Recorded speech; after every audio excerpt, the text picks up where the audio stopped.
జనవరి 14వ తారీఖు మన అదృష్టం చెప్పలేనట్టుగా ఉందండి. ఆ రోజు భోగి సంపూర్ణ నారాయణ స్వరూపమై ఉన్నది. ఏకాదశి వస్తున్నది బుధవారం. ఏకాదశికి అధిపతి లక్ష్మీనారాయణుడు, బుధవారానికి అధిపతి స్వయంగా నారాయణుడే.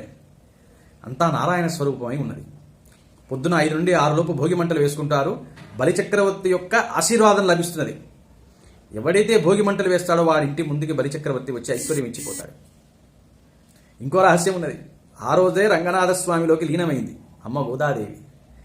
ఇక భోగి పళ్ళు పోసుకుంటారు సాయంత్రం 5 నుండి 6 లోపు. అది ఇంకో అద్భుతం. బదరీ ఫలం అంటారండి రేగి పండుని. అది బదరీ నారాయణుడు యొక్క శక్తిని కలిగి ఉంటుంది. సూర్యశక్తి కూడా ఉంటుందని చెప్తారు పెద్దలు.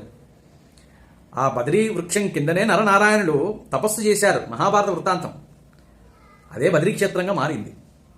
కాబట్టి ఎప్పుడైతే ఆ బదరీ పండ్లు, బదరీ ఫలాలు, రేగి పండ్లు పుష్పాలతోటి, నాణాలతోటి అలంకారం చేసి కలిపి మనకి పోస్తారో, చిన్నపిల్లలకి పోస్తారో, వారికి ఉన్నటువంటి బాలారిష్టాలు సమస్తం పోయి ఆయుర ఆరోగ్య ఐశ్వర్యాలు కలుగుతాయి. ఆ విధంగా చేయండి.